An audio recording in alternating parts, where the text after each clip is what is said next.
Persecución en Holanda. La vida de Corrie ten Boom. Capítulo 6. Una limpieza inoportuna. ¿Qué ganan con llevársela?, le preguntó Willem a Corrie. No pueden trabajar y les va a costar esfuerzo y dinero transportarla en uno de los trenes. Willem se refería a la anciana judía y ciega de 91 años, a quien los nazis se habían llevado del asilo. Corrie miró los ojos fatigados de su hermano, pero no tenía respuesta. Eran tantas las preguntas sin respuesta en la Holanda de aquellos días, que incluso plantearlas resultaba demasiado doloroso. En 1943, el número de judíos en Holanda había disminuido considerablemente, y los que no estaban presos o muertos permanecían escondidos. Todo aquel que era descubierto acababa en un tren con destino a alguno de los campos de concentración y nunca más se volvía a saber de él o de ella.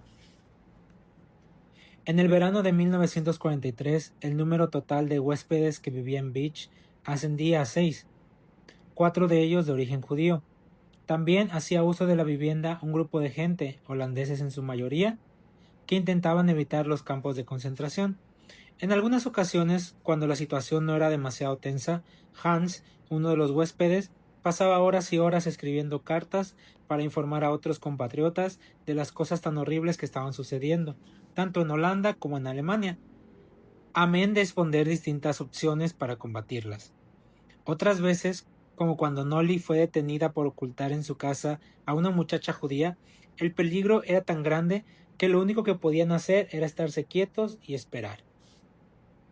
En semejantes circunstancias, los hombres hacían turnos de 2 horas para vigilar la calle a través de una cortina, con la esperanza de proporcionar al resto del grupo 30 segundos adicionales para llegar hasta la guarida de Los Ángeles, nombre con el que bautizaron al refugio secreto, si la Gestapo entraba para registrar la vivienda. Los días parecían interminables. Sobra decir que los huéspedes no podían abandonar Beach a menos que se tratara de una emergencia. No obstante, en ciertas ocasiones se podían sentar en el tejado en grupos de 2 o 3. En el centro del tejado, situado en la parte frontal de la vivienda, había un pequeño balcón de unos 2 metros de ancho por aproximadamente 7 de largo. Los ten Boom tenían allí un tendedero de ropa, y muchas de las tareas que se realizaban en el hogar, como pelar patatas o coser la ropa, se realizaban en aquel balcón. Y como no se veía desde la calle, los huéspedes podían relajarse un poco, tomar el sol y envidiar a los pájaros que volaban libremente sobre Harlem. La electricidad se cortaba al anochecer para ahorrar energía, motivo por el que muchos hogares de Harlem idearon sus propios métodos de generar corriente eléctrica. En Beach, al atardecer, colocaban la bicicleta de Corrie sobre una plataforma y uno tras otro los que vivían allí se turnaban en vigoroso pedaleo. La bicicleta, por supuesto, no iba a ningún lado, pero la rueda trasera giraba de el dínamo, que a su vez hacía funcionar la bombilla situada en la parte delantera. Alguien se acercaba con su silla a la luz y de esta forma comenzaba el entretenimiento acordado de antemano. Lendert, quien había instalado la alarma en la casa, daba clases de literatura holandesa y organizaba la lectura de obras de teatro. Mary, que trabajó para una agencia de viajes italiana en Ámsterdam, hablaba de los lugares famosos en Italia e intentaba enseñar italiano a todos. Incluso Casper ten Boom, que a sus 84 años tenía remotas posibilidades de utilizar dicho idioma. Asistía a las clases con un pequeño cuaderno negro y un lápiz recién afilado. Hans daba clases de astronomía y a continuación, con la bicicleta junto al piano, le llegaba el turno a la música que Mary se encargaba de interpretar. A veces, algunos de los invitados la acompañaban con un violín o un oboe.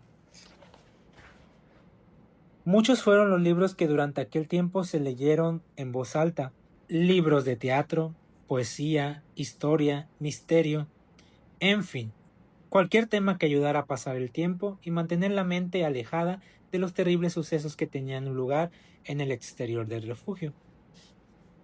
Pero olvidar no era fácil.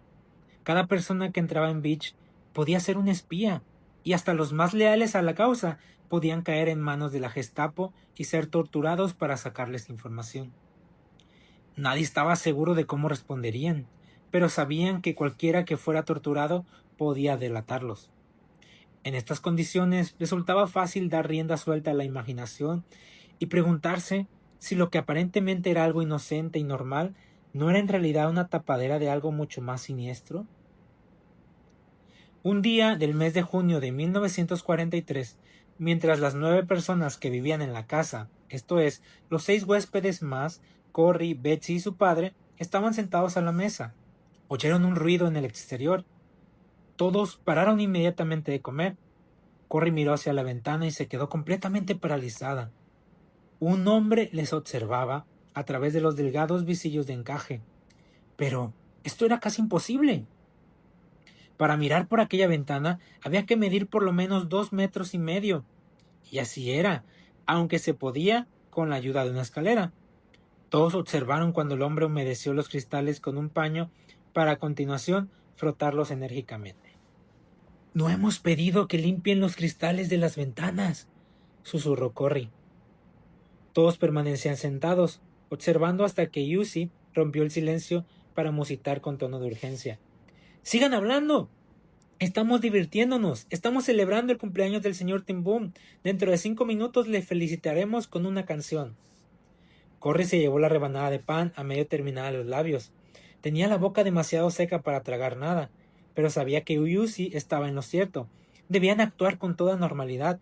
Mari pasó el salero. Hans contó un chiste y todos se rieron. A continuación, Yusi se volvió hacia Casper Tim Boom y comenzó a entonar la canción de cumpleaños. «Y que cumpla muchos más», era la típica canción holandesa para estas canciones. Todos aplaudieron con entusiasmo. Corrie pensó que era momento para levantarse de la mesa e ir a hablar con el intruso de la ventana. «¡Hola!», dijo asomando la cabeza por la puerta entreabierta. «No pedimos que limpiaran las ventanas hoy». El hombre la miró sorprendido. «¿Acaso no es esta la casa de los Baker?», preguntó. «No», contestó Corrie, disimulando una risita lo mejor que pudo. «Me parece que se ha equivocado de dirección. Estamos celebrando el 85 cumpleaños de mi padre en compañía de unos amigos. Hoy no toca limpiar los cristales. ¿Le gustaría acompañarnos?», preguntó nerviosa, esgrimiendo una forzada sonrisa. El hombre respondió moviendo la cabeza. «No, más vale que me vaya a casa de los Bakers. Disculpe la molestia», dijo, saludando ligeramente con el sombrero. Acto seguido quitó la escalera de la pared y se marchó calle abajo. Corrie cerró la puerta y volvió al comedor. ¿Cómo habían cambiado las cosas? Antes de la ocupación, una equivocación como la que acababa de suceder hubiera sido un asunto sin la menor trascendencia. Ahora, en cambio, podía originar graves consecuencias.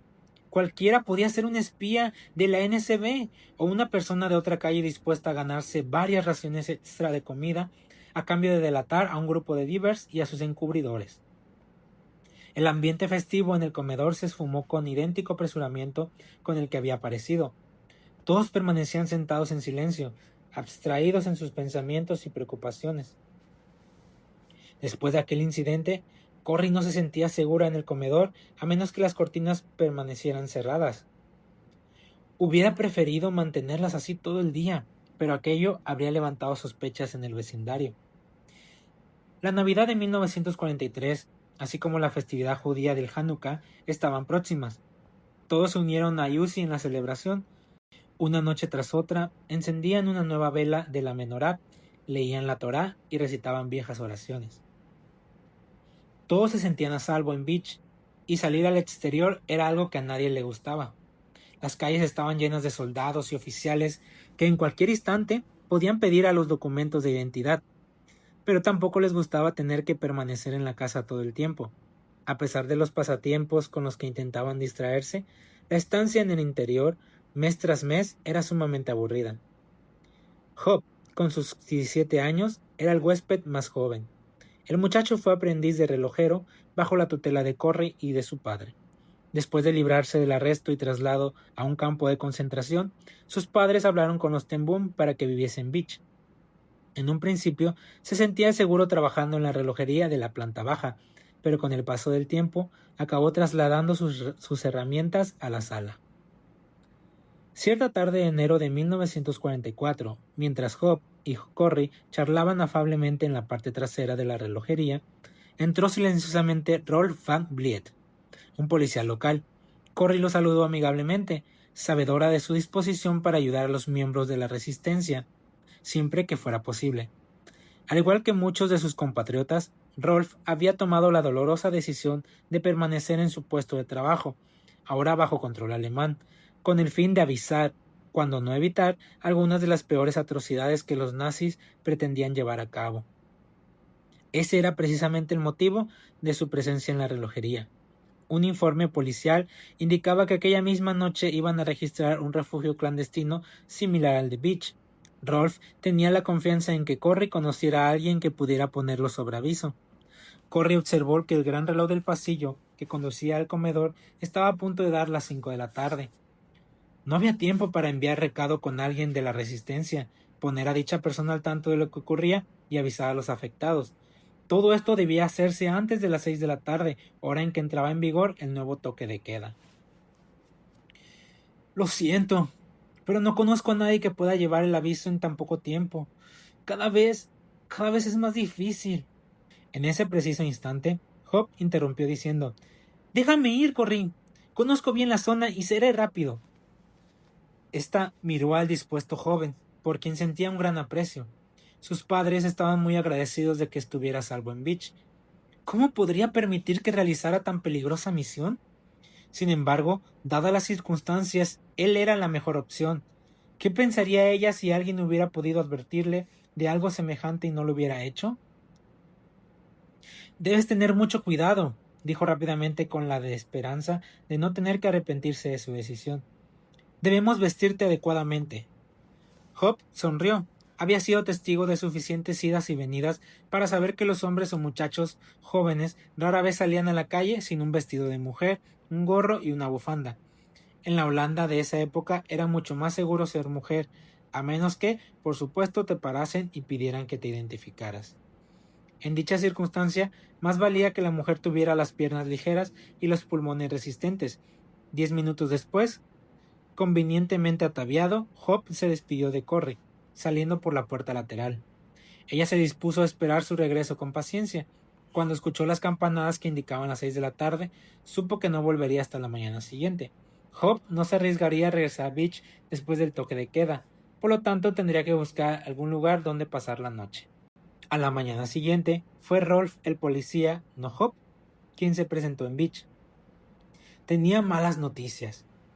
Hop dio el aviso a la persona que le abrió la puerta, creyendo que se trataba del dueño de la casa, algo lógico si se tiene en cuenta que al no ser miembro de la resistencia desconocía su verdadera identidad.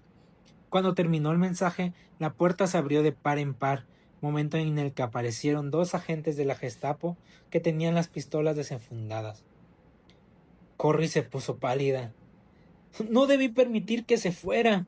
Nunca debí dejar que tomara ese riesgo», susurró.